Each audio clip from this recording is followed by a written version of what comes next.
Hello, everyone. I'm HalLeviaPayment.com. I'm joined once again by Dave Scola, Chief Executive at US at Form 3. We're discussing what's next in payment, specifically instant payment, what it's going to take to get the growth in place that some people expect there to be in next year and beyond. Welcome back. Thanks, Al. Great to be here. Good to see you again. Happy holidays. You as well. Let's talk about this. Strategy is everything, and strategy is what might ultimately determine the success, widespread adoption of instant payments, not just among consumers, but among businesses as well. So, if we have a challenge, which is that we're all used to the traditional ways in which we pay, traditional payment methods are tried and true, we trust them, we know them, but there's the allure of faster. What's it going to take? What's the strategy that needs to be in place? You can use it from the point of view of businesses if you like, or FIs if you like. What's it going to take to get consumers on board and businesses on board? I think ultimately what it's going to take is our ability to demonstrate to consumers that there's real value in a faster payment, right? And in an instant payment, in the irrevocability of a faster payment, right? And potentially the higher price point for a faster payment, at least initially, right? I think, everybody assumes that faster is better and, everybody wants these things done quicker. But I think the reality of the situation is most clients don't care, most customers don't care as long as the payment meets their demands, right? So for instance, salary payments, right? People are used to getting their salary on a specific day. They know it'll hit their account on a specific day. They don't necessarily care how that's accomplished, right? Whether it's via ACH or via FedNow in the future, as long as it's in their account when they expect it to be in their account, that's fine. Whereas I think if you look at people working on kind of quote unquote gig economy jobs, right, where there might be a high degree of vacillation in the amount that they're paid on a day-to-day basis, right, or on a month-to-month basis, whatever the frequency, they want to see that money in almost real time as they're earning it, and which is kind of the nature of the gig economy. So there's a greater use case for the application of an instant payment, right? And I think, if I'm honest, I have been a little bit disappointed that we haven't seen the uptake of. I know FedNow was just launched in July. Was it July? Yeah. Seems like a year ago, but and so we shouldn't expect too much at this point. And we have seen some great rates of adoption. And of course, TCH/RTP has been around for a long time, and their rates of adoption have increased as well. So I'm not disappointed by the rates of adoption, but I am disappointed in not seeing the use cases being developed by businesses by banks themselves and by businesses around banks to really take advantage of the capabilities that the new rails introduce.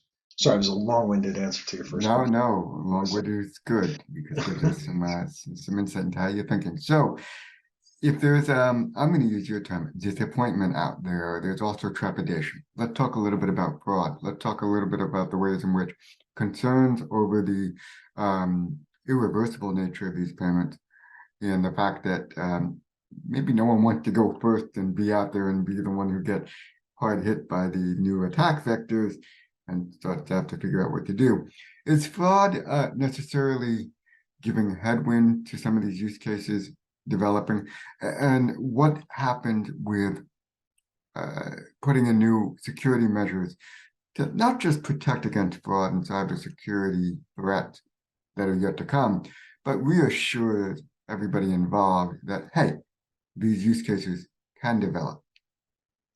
Yeah, it's an interesting question. So my assumption is that fraud has not been a headwind in the development of use cases. Frankly, I don't think people are as cognizant of the risk of fraud as they should be. And for that reason, I don't think it is factoring as much into the use case slowdown. I think it's been more around just kind of the creativity around developing those use cases. But that is not to say fraud is not a real concern, right? I think we need to be very aware of fraud, and as you say, the introduction of a new vector, right? The introduction of a new rail presents new opportunities for fraud. We've seen it in whether it's been Zelle or whether it's been instant payments elsewhere in the world, right? As we've seen them be introduced, we see new fraudsters creating new use cases on their side, right? That have been quite effective. I think when we look at fraud, though, you mentioned cyber. I think there is always would be foolish to say there is not cyber risk associated with these new rails, but frankly, from what we've seen, the majority of fraud is not leveraging kind of cyber vulnerabilities. Fraud is leveraging social engineering vectors more than anything, particularly in faster payments. What we've seen in the UK in particular has been the use of these automated push payment fraud schemes where somebody is impersonating a trusted a trusted counterparty, or they're convincing somebody to send them money via some sort of social engineering scheme.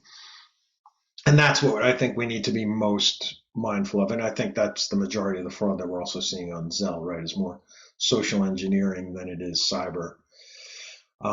We are, in fact, just wrapping up a very effective proof of concept exercise in the UK, working with a partner called Featurespace in the UK to introduce new algorithms to analyze all the traffic that we process in the UK. And we've seen an uptick in our ability to identify fraudulent activity between 30 and 50%, which is massive, right?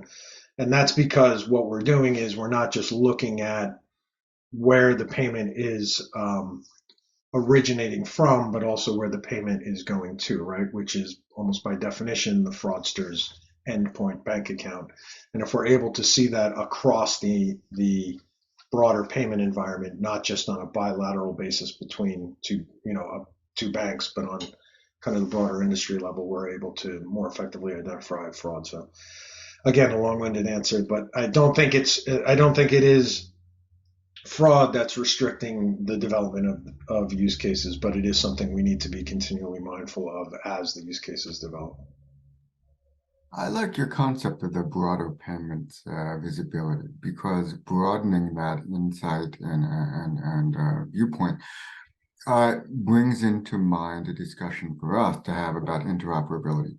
So faster payments doesn't exist on a market by market vacuum where we're only going to use it domestically here and it's great and it's fine. The real potential, I think, might lie in that broad landscape that you mentioned. Interoperability is a great concept. The execution of it may take a fair amount of time and trial and error and joint effort. I'd like your insights on what it takes to get to be interoperable. And with that interoperability in place, what new cross-border, larger scale revenue models might start to develop for firms that are forward-thinking, but especially for FIs? Yeah, no, it is the interconnectivity between real-time payment systems globally is already happening, right? We're seeing it in Asia, we're seeing it in Africa. In LATAM, I know there's an exercise to look at expanding PIX from Brazil into Colombia and some of the other Latin American countries. And I agree with you. Like that is the natural evolution of how this unfolds, because people are, business is done internationally. They're naturally going to say, why can I do this domestically and not internationally? Customers will say that. I do think there are fewer use cases for that merit the need for an instant payment cross-border, but there certainly are some. And if you think about international trade, for instance, a ship gets into port, the goods are not released until payment is made due, and that's a perfect use case for kind of a cross-border, faster or instant payment environment. I think I've said it often, so forgive me if I've said it in one of our prior interviews, but the technical aspect of achieving that is actually not that hard. At least, the way we're structured, we're operating a platform that is a single code base across all of our regions and we have orchestration capabilities on the platform that would make routing an RTP payment to an FPS payment in the UK actually quite easy, and embedding an FX in that is not all that complex either. What is complex is the regulations around that, because most real-time payment systems do not envision payments being originated overseas. And I think the other component that is complex but can be sorted out as well is the liquidity aspects of how that money is moved, because effectively you are talking central bank money at the end of the day, and that needs to be balanced out between the two jurisdictions that are being touched by the cross-border transaction. So, but I think there's already a lot of discussion. There's evidence that it can be done from other jurisdictions. So I think from a U.S. perspective, I think it'll take years, but I think it will be an ongoing conversation for a while, and we will eventually see it. Sorry. With the broadening of the linking of the payment schemes, you come to the opportunity for a broadening of providers, not just FIs, not just businesses, but non-bank fintech platforms, all sorts of things that haven't necessarily yet been able to introduce this, but certainly would want to embed it into what they do offer. And on the other side of the equation comes the potential to broaden the financial inclusion of the audience that they can reach, right? So with that sort of direct interaction that you mentioned, the gig economy model earlier at the top of the call, right? So you have a broadening of the ecosystem of would-be providers. You have a broadening of the ecosystem of the acceptance, the audience. What do you see happening there? What are we going to see? And I'd love if you might give us a more immediate glimpse. Who thought to go first in terms of the non-bank digital upstart to come into play here? And then what type of market on the other side, audience on the other side, do we start to see in terms of broadening the net of the audience that could not just want to have these payments, but might need them? Yeah, no, it's an interesting point, because I think we have seen a lot of the use cases that have evolved in other countries have come from the fintechs, right? And they've seen this capability and said, let's leverage this to serve this need, right, with this client segment. In the US, I think we will continue to see that same dynamic. There is an added wrinkle in the US in that in order to be a direct participant of RTP or a direct participant of FedNow, you effectively have to be a bank, right? You have to be, you need a banking license, you need to be a member of the Fed, and you need to be a member of TCH.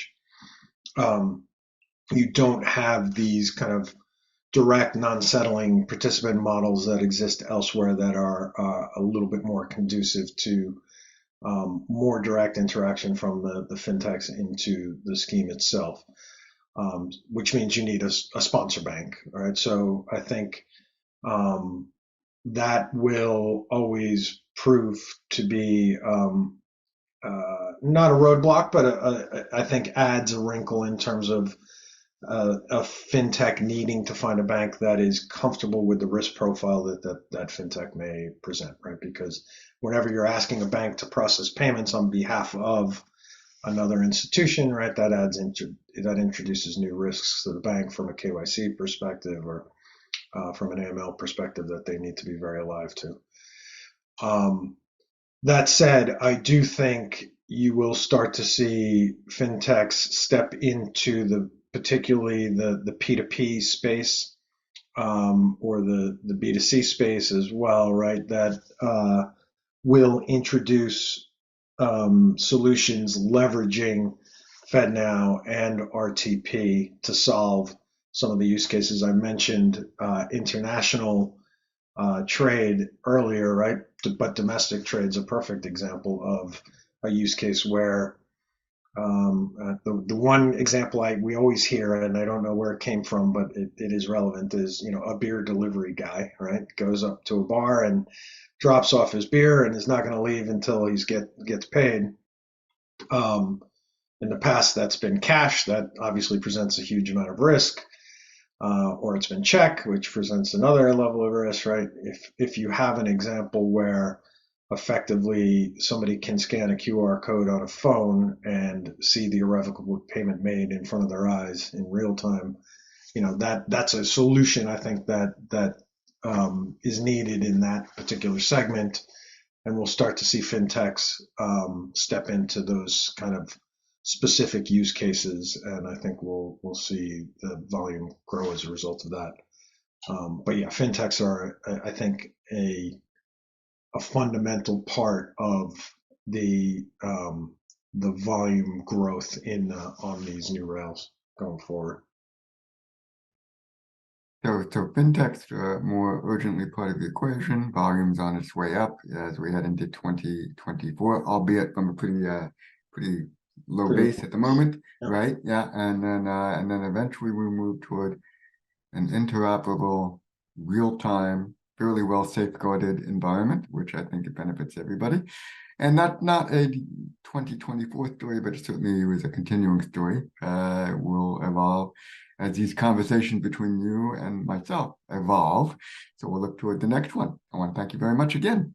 No, always, Al. Always a pleasure. Thanks very much.